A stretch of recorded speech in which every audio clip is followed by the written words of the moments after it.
bien, après le bouillant exposé. On va jouer un exercice difficile, monsieur le maire et moi, c'est de représenter la cité agricole de Champigny, sachant que celui qui a travaillé dessus,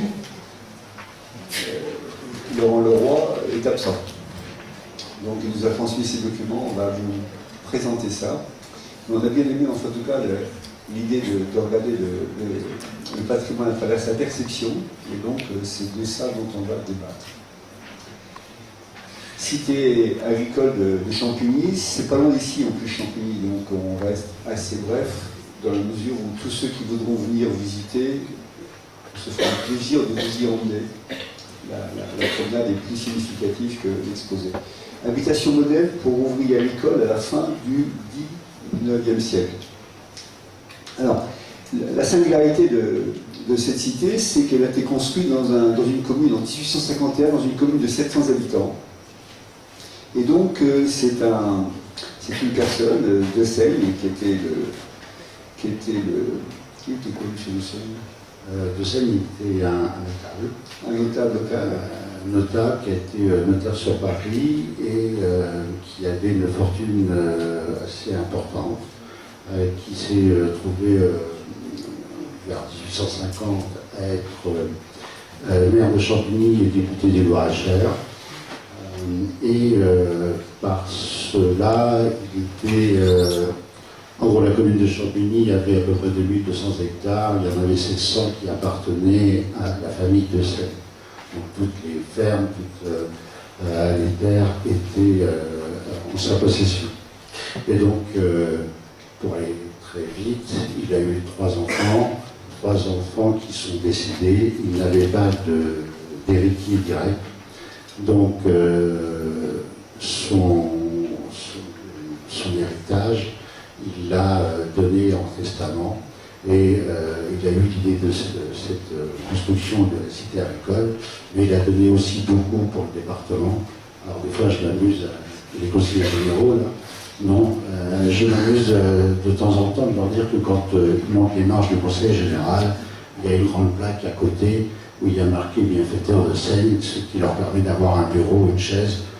Mais ça, des fois, quand je vais chercher des subventions, ça m'arrange bien de prendre l'exemple. Alors, on fait une petite promenade très, très rapide, donc l'ambiance générale de Seigne, de la cité. Vue d'avion, vous voyez le village de Beauce, un peu étalé, un peu autour des beaux rues. Des maisons d'angle avec des petites fantaisies architecturales et des rues. On parcourt la rue, ça c'est la rue des Tilleuls. Oui, l'ambiance qui se dégage dans ces rues avec des pignons sur rue, puisque la rue est nord-sud et que l'habitat a été construit comme des longères rurales avec fêtage est-ouest. L'autre rue, la rue de la Cité, puisque c'est la rue principale, la rue des Tilleuls qu'on a vue, c'est une rue secondaire qui a été construite après. Et là encore, la rue de la Cité, que vous voyez, qui ressemble effectivement à un coron dans l'idée qu'on pourrait se faire d'un coron, sauf que c'est un coron totalement rural et que c'est une des seules opérations en France. Alors, quand on regarde le plan masse, vous avez un parcellaire qui est très linéaire et sur ce parcellaire apparaît la cité dans une ambiance très urbanisme moderne, avec, on le voit bien, une typologie très court de ferme, très rural, dans l'idée où le bâti devait avoir son champ, son étable et autre chose. Le zoom en bas à droite qui vous donne un peu plus, c'est une capture d'écran, donc c'est pas très visible. Et on va donc parler des typologies. Parce que c'est ça la singularité de ces cités, c'est à la fois d'en avoir construit beaucoup, dans un temps long, on va en parler, et c'est à la fois d'avoir fait une typologie absolument adaptée. Sur ces typologies, on a 5 types. Des maisons jumelles, des maisons individuelles et des maisons plus modestes. Et sur ces types, on a en fait des... Et je vais vous décrire ça parce que c'est assez intéressant. On a 6 maisons jumelles satisfaisant aux besoins d'une petite culture. C'est comme ça que c'était décrit. 12 maisons seules satisfaisant aux mêmes besoins. 2 maisons de petits ménages avec vaches. 2 maisons de veuves d'ouvriers agricoles, une boulangerie, un bureau de poste, une maison pour ouvriers d'État utile à l'agriculture, 2 maisons à usage d'habitation bourgeoise et une maison pour le régisseur.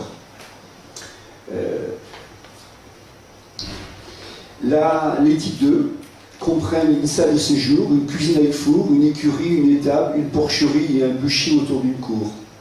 Le type 3, construction reproduisant l'habitation d'une maison jumelle, la chambre et la cuisine avec alcôve, l'escalier grenier et descente de cave, l'étable sans écurie, toit à port, poulailler et lieu d'aisance, jardin attenant.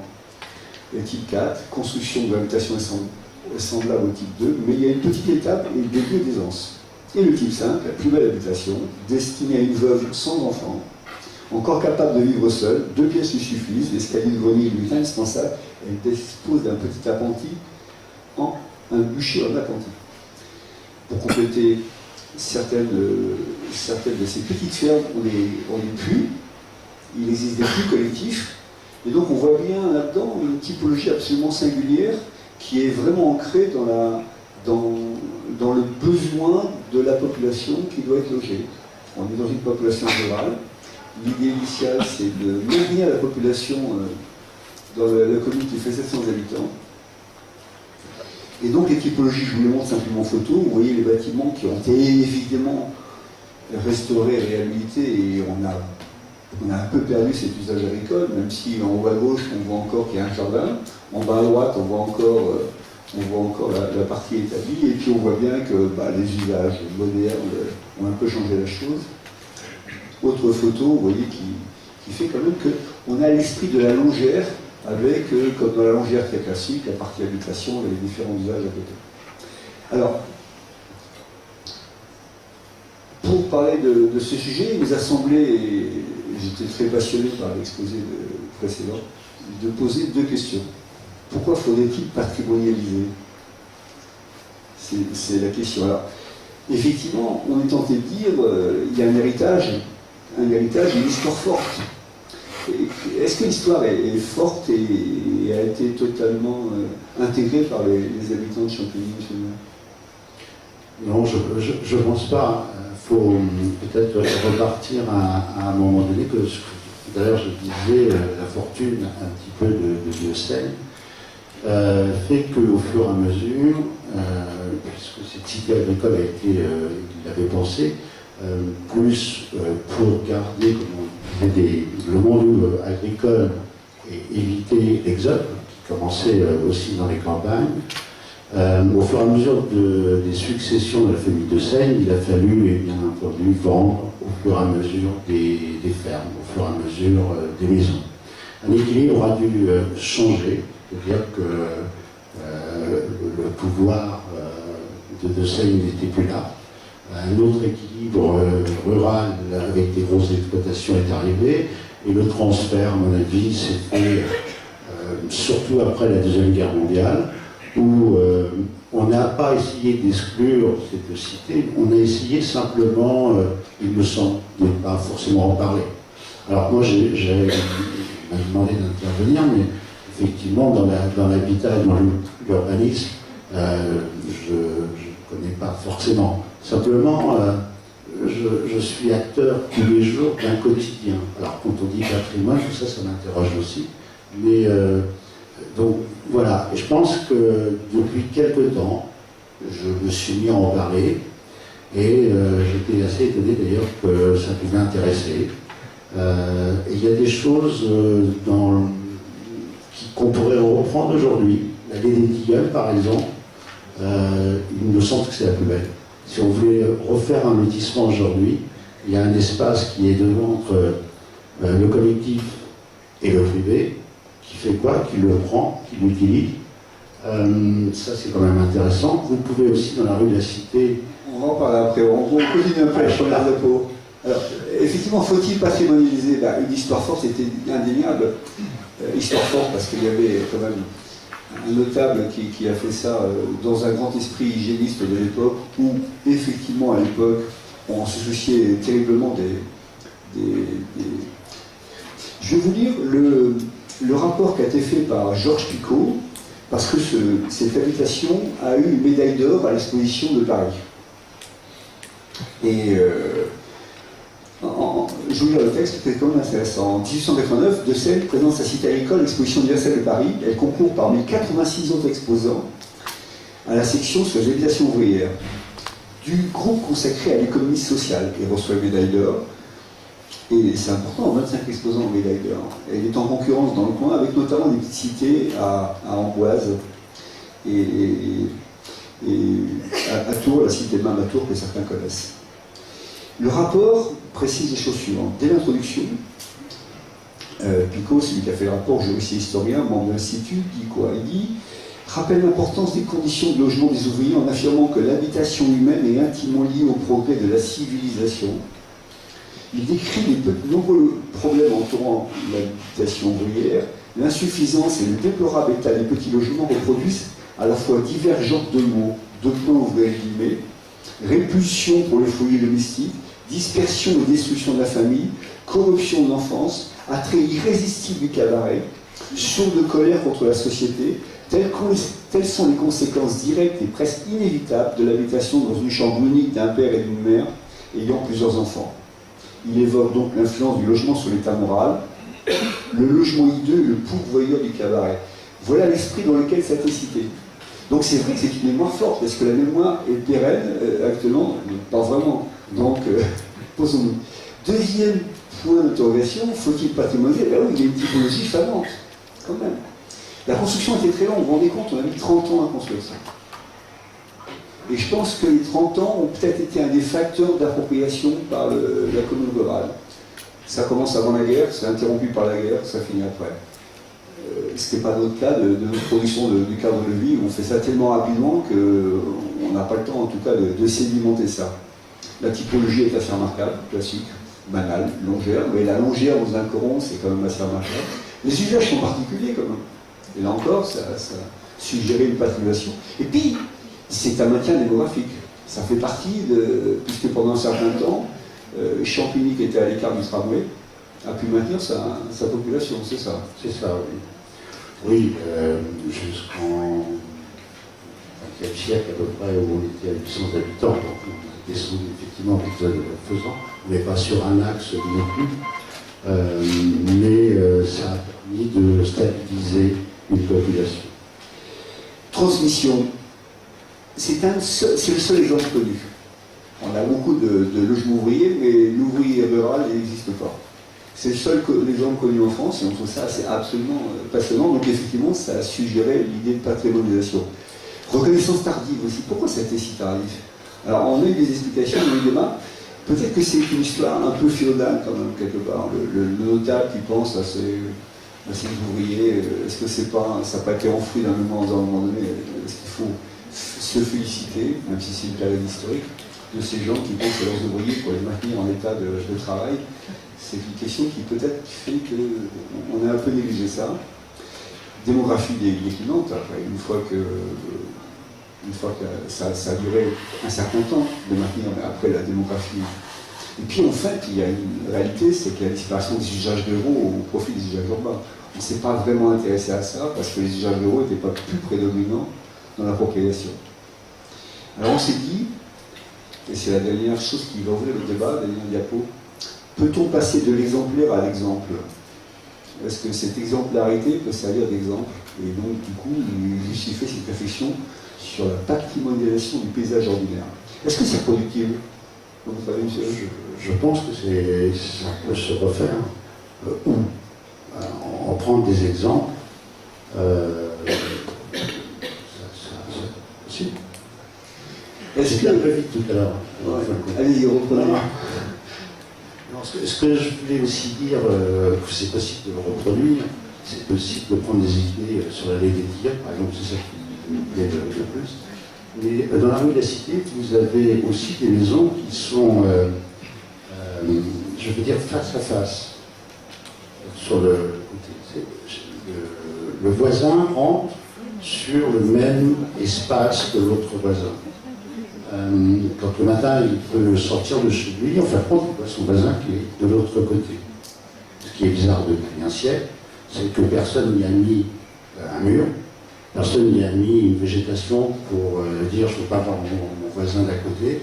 alors que tout le monde se met aujourd'hui avec des murs, tout ce qu'on veut pour se cacher. Et ça, c'est voilà, depuis très longtemps, quels que soient les gens qui l'ont occupé, c'est des choses qui peuvent se reproduire, c'est des choses qui fonctionnent. Comment ceux qui achètent les maisons ressentent cette typologie? Quel est l'argument de vente des agents immobiliers? On ne peut pas dire que vraiment, au fur et à mesure des ventes qui a pu se faire, c'est souvent des gens de Champigny ou des jeunes qui ont pu accéder à ce genre de maison en achetant. Donc ils sont ils sont imprégnés de cet endroit. Bon, quelques Parisiens sont possesseurs de ces maisons, mais ça coûte très bien à ça. Maintenant, est-ce qu'ils savent où ils ont la chance de vivre? J'ai la chance, le plaisir d'y vivre. Je ne suis pas convaincu. Alors des fois, il y en a qui viennent me voir en vous traitant, où je leur dis, vous habitez rue de la Cité, allez les Tilleuls. Les Tilleuls, c'est comme si vous habitez Paris, rue de la Paix. C'est pas mal quand même. Bon, c'est pour me sortir d'un moment donné où je ne sais plus comment dire, mais voilà. Donc, moi, je pense que c'est un bel espace. On peut parler aussi que il y a un hospice pour vieillards qui a été construit. Ça, c'est Dossen qui l'a fait, et un sanatorium. Pourquoi les vieillards? Parce qu'à une certaine époque, au XIXe siècle, souvent, comme vous l'avez dit, ils vivaient à 2, 3, 4 dans une pièce ou dans plusieurs pièces. Et que la vie était un peu aussi difficile. Donc, Dossen s'était aperçu que, en fin de compte, bien le vieux, la vieille, au sens que je peux montrer comme ça, ou la grand-mère, elle devenait un peu difficile. C'était une bouche à nourrir de plus, quoi. Malheureusement, on avait tout donné, une partie de ses terres, et lui s'est aperçu que si on pouvait créer quelque chose pour ces vieillards, donc il a créé cette maison de retraite qui ne coûtait pas très cher pour le vieillard. Pour une anecdote, Laurent cite quelque part dans Laurent Leroy, et au point que les anciens devenaient des bouches inutiles, il y a une famille de Romorantin qui, en 1850 et quelques, eh bien, la grand-mère, on l'a traité de tous les noms parce que mauvaise récolte, tout ce que vous voulez. Donc ils ont quand même été méchants avec elle, ils l'ont mis carrément dans la cheminée, ils l'ont brûlée, et ils se sont débarrassés de la grand-mère comme ça. C'est pas très beau, mais Madame Thomas qui a fait ce geste-là a été décapitée. C'est la dernière femme qui a été décapitée sur la place publique de Romorantin, enfin en France. Donc vous voyez au point où on était arrivé. Bon, ça c'est une petite histoire. Est-ce que c'est reproductible? Vous voyez les items, on ne va pas parler d'urbanisme ici, mais c'est vrai qu'on voit bien la difficulté d'imaginer qu'il y a une vision quand même de l'habitat plus collectif qu'individuel.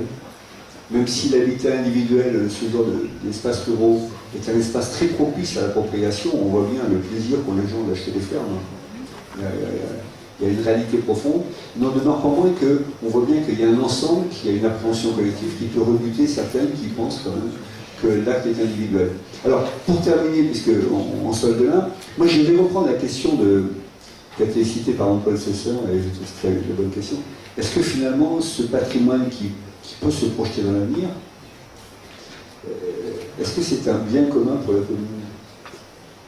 Est-ce que vous avez l'impression que ça fait partie de votre identité? Est-ce qu'à partir de là, la commune peut se projeter dans l'avenir? Oui, ça appartient à la commune, ça appartient à l'histoire, ça appartient à tout le monde. Est-ce que c'est figé? Est-ce que ça doit être figé? Je ne suis pas sûr. C'est quelque chose qui doit évoluer. Voilà, même dans l'habitat. Maintenant, c'est ce que moi je pense, c'est plutôt de le faire connaître, de le faire découvrir, et puis au fur et à mesure des générations, on verra l'évolution, parce que ça a déjà évolué pendant un siècle, ça continuera. Donc il y a sûrement des choses à garder. Voilà. Peut-être que nous, on a fait aussi des erreurs sur l'urbanisme, à avoir accepté certaines choses qui ont été modifiées sur ces maisons.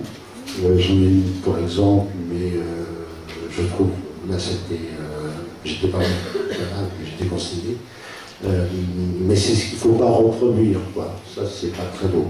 On la voit pas là, mais c'est pas très beau. Et en plus, c'est une valeur locative, parce que dans les années 70, on cherchait des valeurs de référence de maison, et après cette horrible chose, ils l'ont mis en valeur locative. Alors, franchement, voilà. Merci.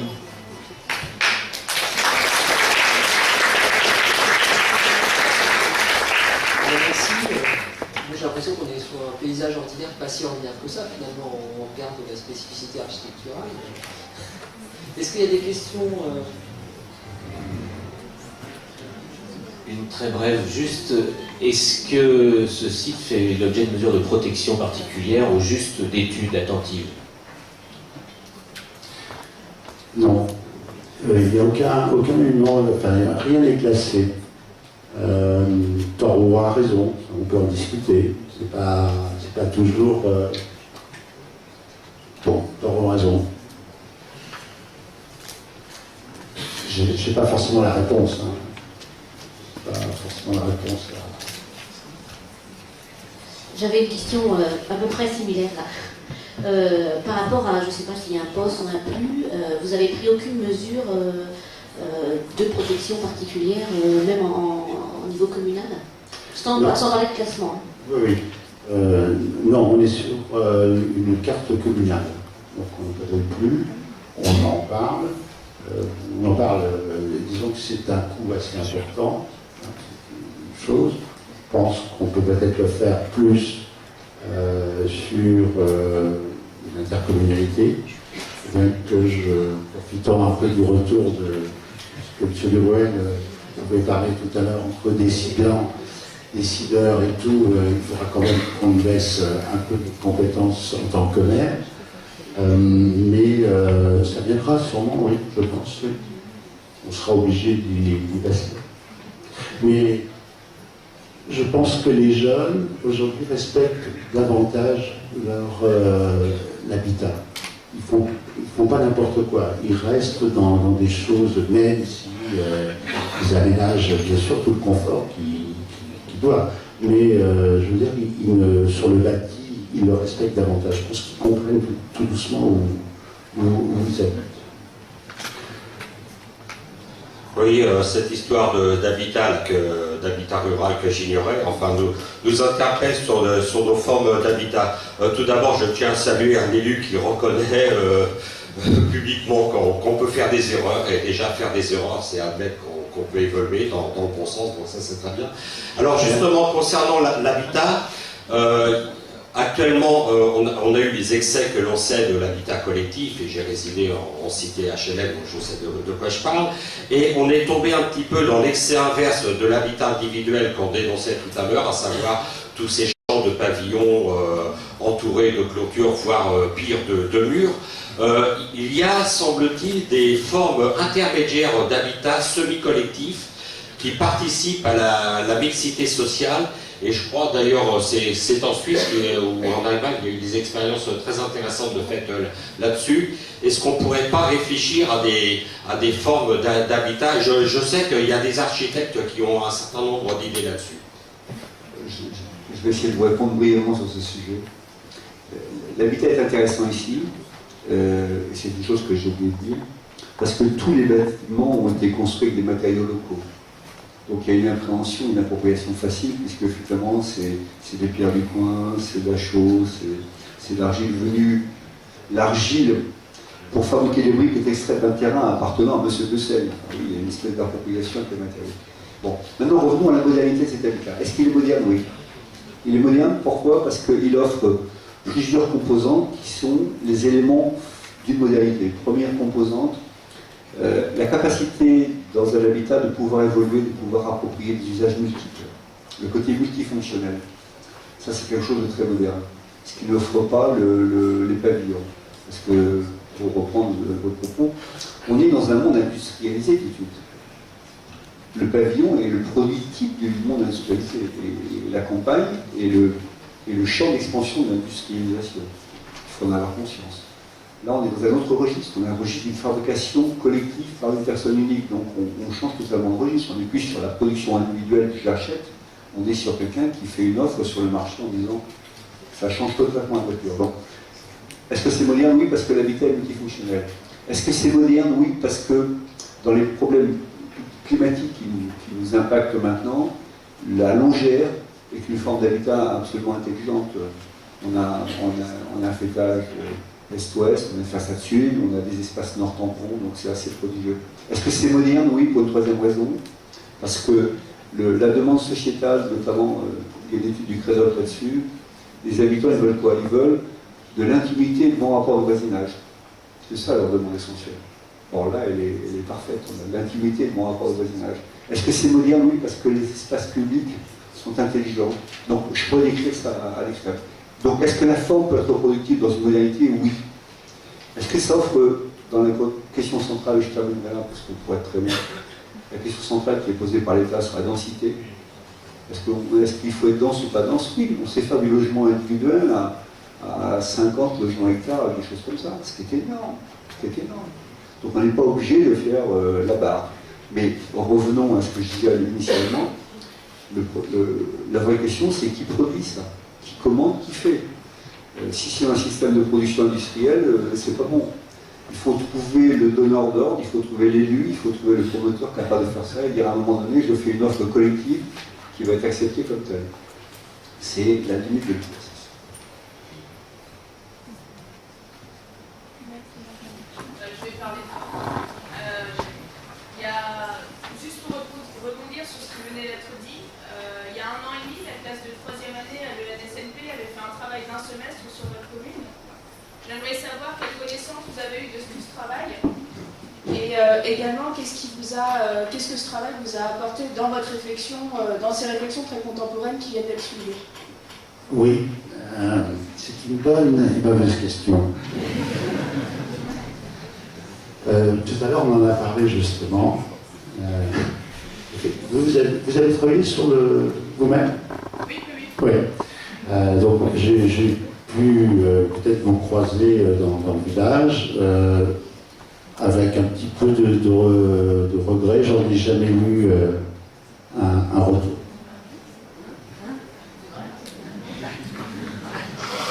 Je vous ai dit que c'était une bonne et une mauvaise question.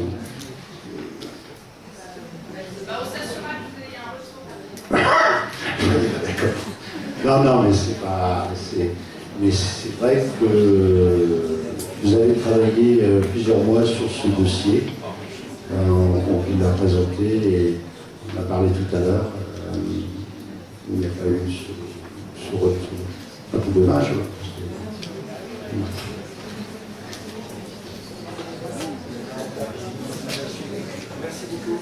Merci de m'avoir écouté.